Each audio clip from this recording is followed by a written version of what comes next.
Monsters of the night, killers who leave behind a mark on your neck, pointy teeth, and a weakness to garlic. Possibly also a doomed romantic. That's right. Today we are going to talk about vampires. From spooky legends and stories to their appearance in literature and media, let's dive deep into the entrancing history of these bloodthirsty beings.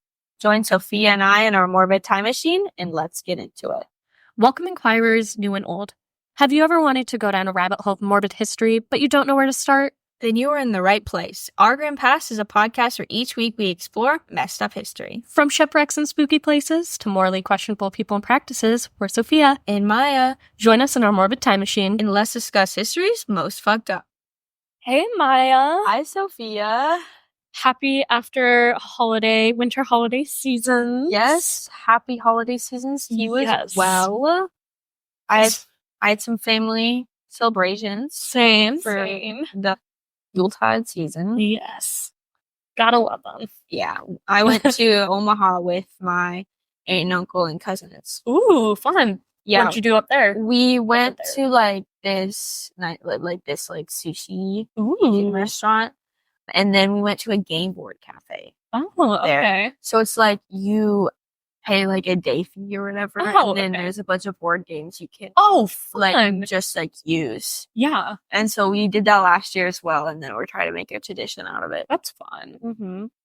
See, in Omaha, the only thing I've ever done is gone to the Omaha Zoo. I love the Omaha Zoo. There are baby pictures of me next to the, in the penguin enclosure where it's how tall the penguins are. There are pictures of me next to penguin enclosures of little baby Sophie being super short, and I can't even remember what penguin it was. We should post that photo. Truth, send it to me. I will get on the gram. Yes. I was in Florida. Oh, how was Florida? It was fun. Yes, it was good. Visited my aunt and uncle. We went hiking and kayaking. We did some shopping too. Ooh. With my dad. That was really fun, you guys. Florida was nice compared to Iowa weather. Yes. It wasn't really warm though. The warmest it got was I think 70. Oh, that's not bad. That's nice weather. Yeah, so it was 50s to 70s, which was nice. I was happy, but wanted it to be a little bit warmer. Would have been a little nice. But what can you do? Exactly. Yeah, I'm going to Tennessee next weekend. Yes. So excited. Just trying to find this photo. I don't know if I have it in my camera roll. I think I do. I want to say I do. Yeah? Yeah, from the English final. Yes! I was just barely taller than the shortest penguin. Oh, that's so cute. Send it. Yes. The Blackfoot and the Rockhopper. And then that became my sister and I's little tradition was, then we measure ourselves up against the penguins. That's cute. Yeah. Sorry, I keep yawning, guys. I keep having to wake up really early for things. And then causing Sophia to get she's not a psychopath. Exactly. Speaking of psychopaths, ooh, maybe we want to get into our episode. Yeah, go for it. Okay, so we're talking about vampires today, which I'm really excited about because I love vampire literature and I think it's really interesting. And there are so many interpretations of it, and a lot of people only know Bram Stoker's Dracula, and there's actually so much more behind it in different cultures. I'm not going to talk about a whole bunch because this is only a conversation starter. But you guys, you can look into a lot of it and you'll find so much more than you think is out there. Not gonna lie, I did try to read Bram Stoker's Dracula at one point. The very pretty one on the shelf. Oh, it's so boring.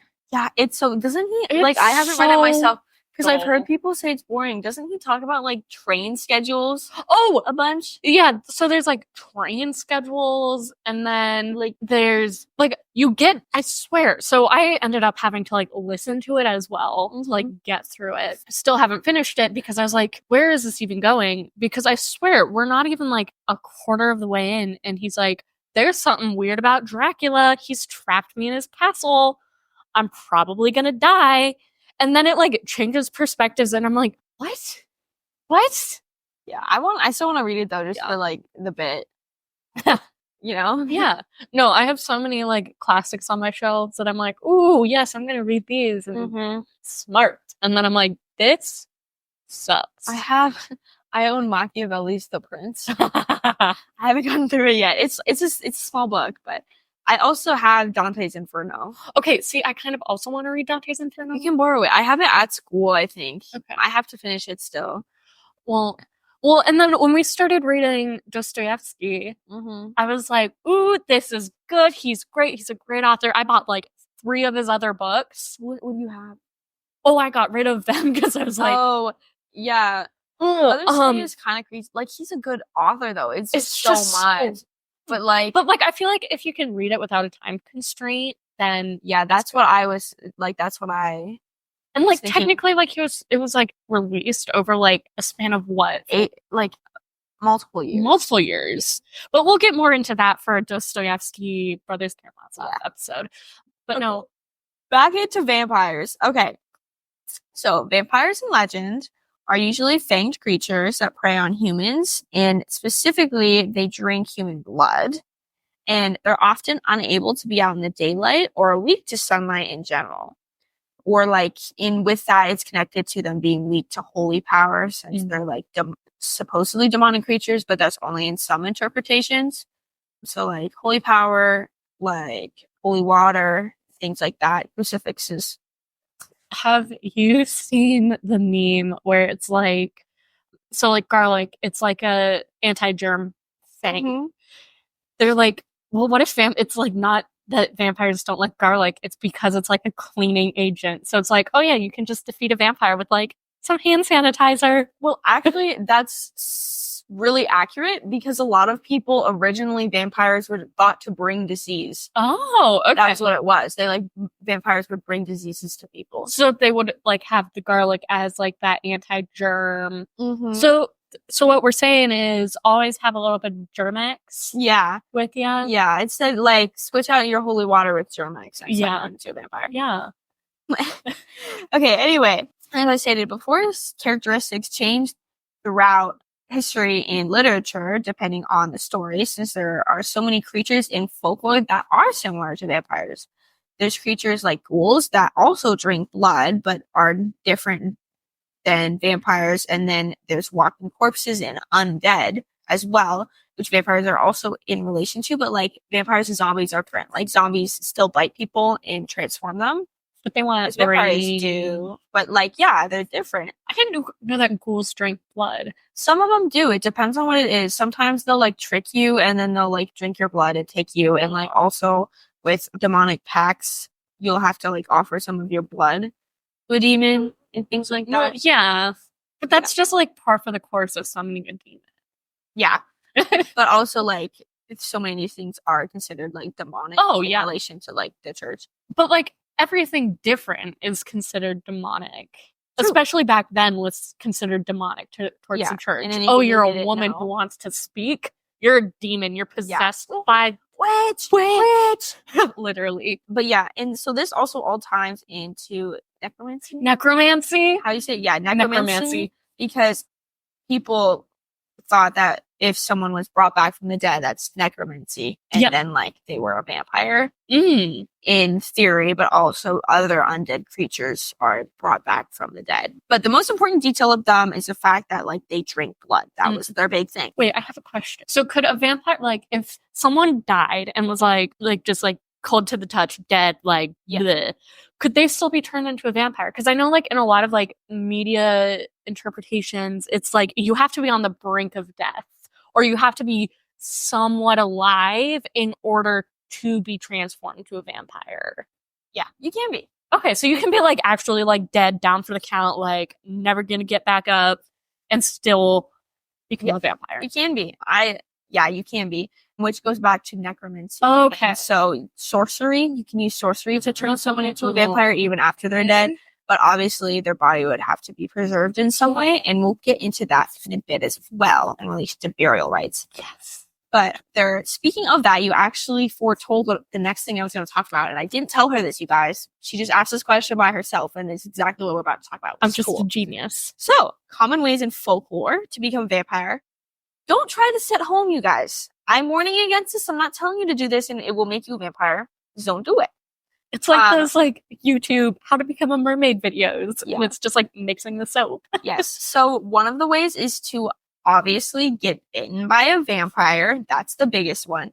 And going off on this, in some interpretations of it, vampires, when they bite you, you can turn into like not their minion, but like a sub vampire. Oh, of them. Yeah, because like they're like your master or whatever. Mhm. Yeah. So because or sire, that's what it's called. Yeah, because they gave you their blood, they have some sort of power over you, and the vampire powers you have are based off of theirs as well. And then there's also some cute ones where it's if a vampire turns like a human into a vampire as well, they can be their like lifelong partner. And so they're connected in a way, kind of. So it's like there's sometimes vampire human bonds which is in a lot of comic vegan literature, where they have a connection, so the vampire will only drink the other person's blood. So they're not technically a vampire, but they're still like immortal, kind of live forever. So that is sometimes a thing where they'll give them their blood so they live longer, and they're the only person whose blood they drink. Interesting. Yeah, so it's kind of cute. I know from, again, media, but did your research like talk about anything about like if like the sire vampire died, like the vampires they turned would then die? I didn't see much in my research about that. I didn't look at that specifically, but I would assume either yes, they would, because that's the source of their powers. Yeah. They're not inherently a vampire by themselves, because some are born vampires. Yeah. In different ways you get made into a vampire would differ. Mm-hmm. So I would go out on a limb and say probably, because it wouldn't really make sense for them to continue on, because the source of their powers is gone. Especially if like there is like such a power dynamic, like what's stopping you from just like killing your sire and like, I have all the power now. Yeah, so I would assume they can't. Okay. Next way to get turned into a vampire is sorcery. So someone forcibly turn you into one. And another way, defo don't try this at home, is killing yourself. Depending, I think, on how you do it, where you do it, what you do, you can get turned into a vampire. So again, don't do it. We don't condone that. Thank you. If you're feeling those thoughts, call 988. If you're in the United States, that's the National Suicide Hotline. Yay. Find help. Anyway, there is also another superstition related to how to become a vampire.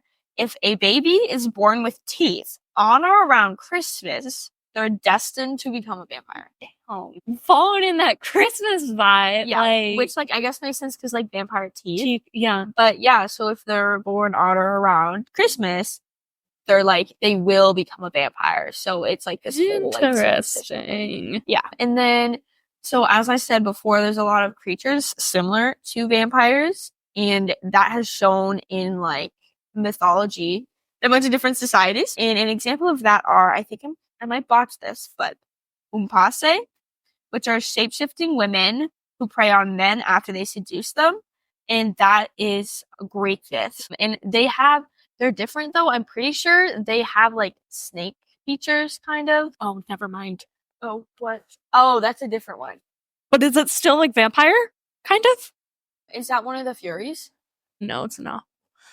Let's see. Okay, anyway, continue. Okay.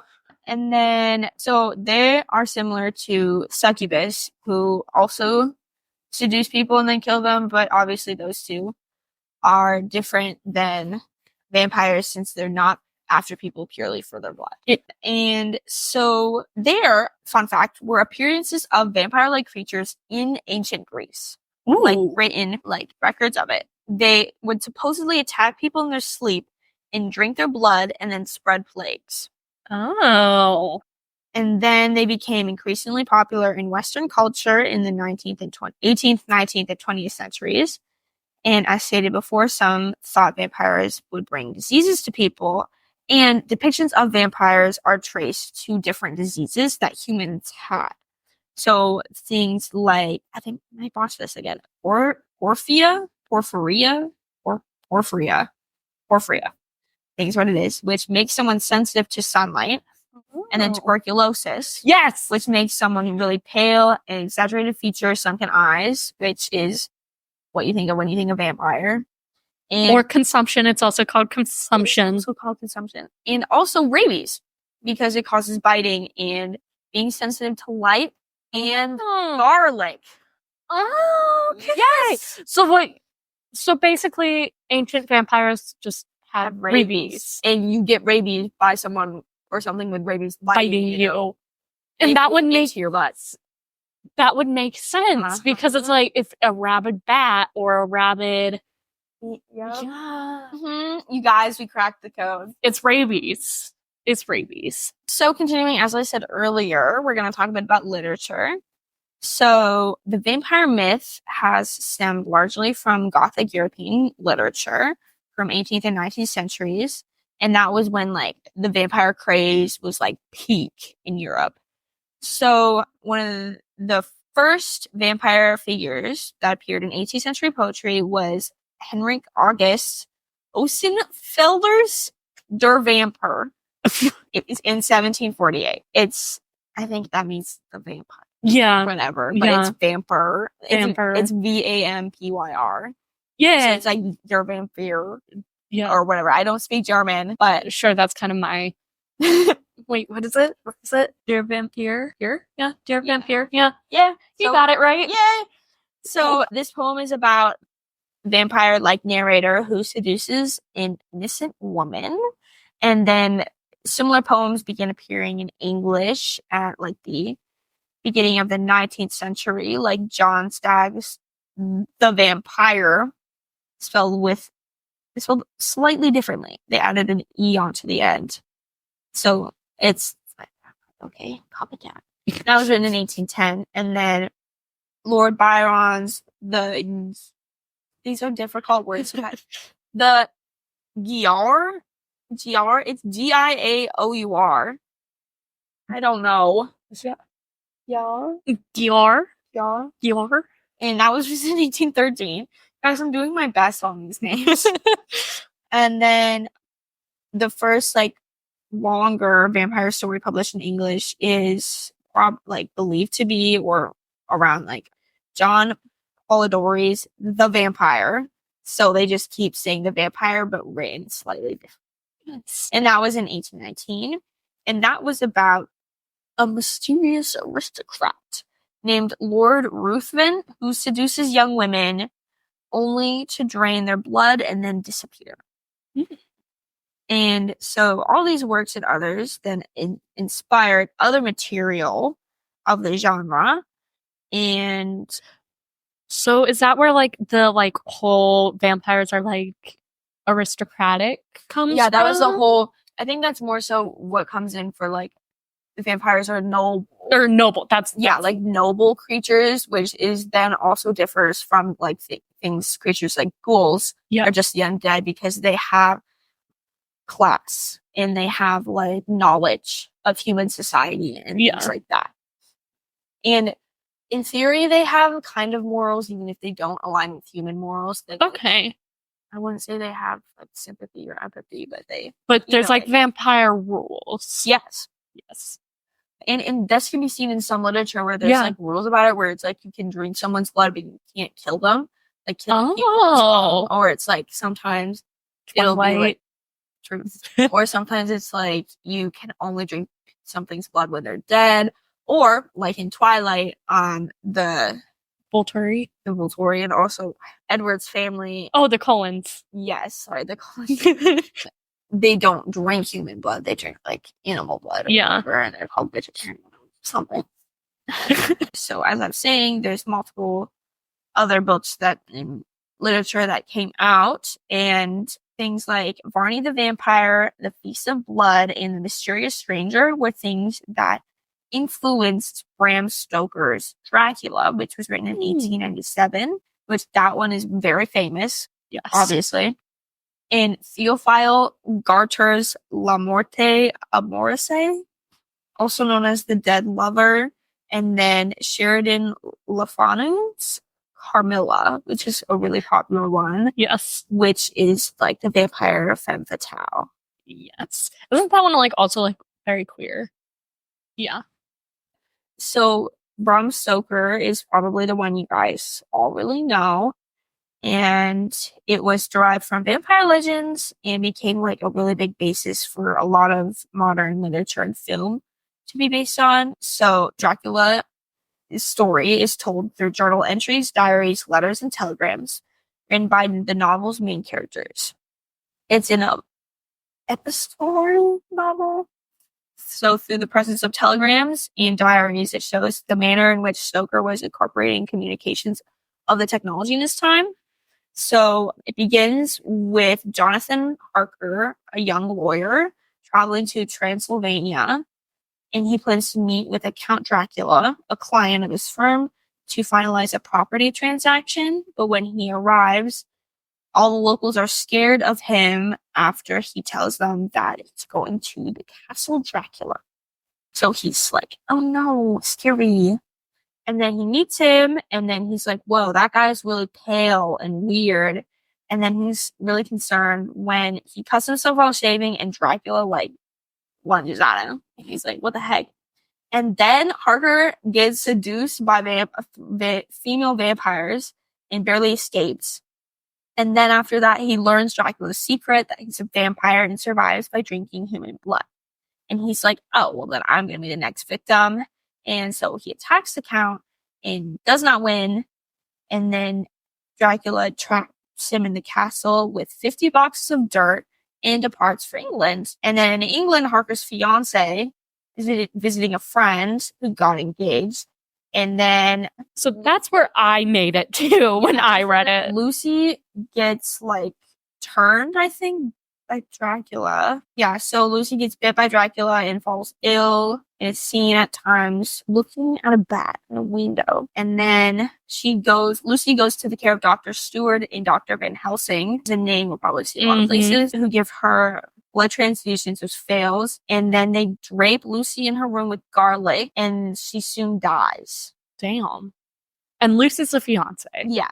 And then a creature starts attacking children in the area, and then Jonathan escapes the castle and returns with Mina, now married to each other. And then Jonathan tells Van Helsing about Dracula, and is like, oh, that's how Lucy died. Who's Mina? Mina is Lucy's friend that she was visiting in England. Right, okay. And Van Helsing is like, oh, wait, what? Lucy's the one killing children. So they thought she died, and then she's actually... Oh, so her corpse died, but she's still out and about killing children.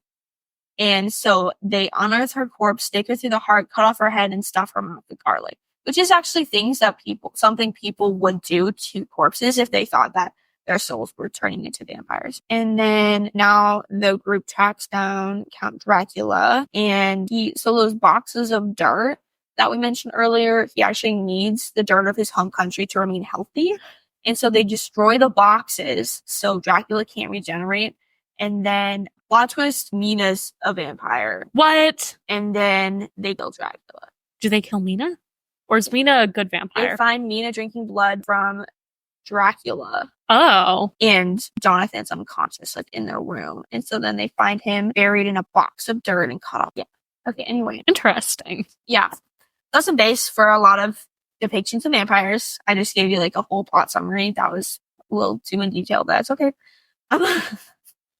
And there are actually, which a lot of people don't know this, there's a lot of things that appears in Dracula that weren't originally in myths before it that people base off of. Oh. I can't think of a specific right now, but I know that's true. So there's, like, different things in vampire literature that don't appear until that he just made up. And then people were like, you're so right. And he's like, it's the dirt thing? Probably the dirt is one of the ones. And so, like I said, there's weird burial rituals that happen. So digging up the bodies and then burning them, or burying them face down, or with a stake through their heart, things that people would do to stop them from becoming vampires. What would burying them face down do? Because they can't get up. Oh. I think is what it is. Okay. And this was also because a lot of people were pronounced dead before they were actually dead. Yes. And so they would be, like, preparing for the burial, and this person would wake up and they'd be like, oh my God, they're undead. So that... When they were never dead in the first place. Yes.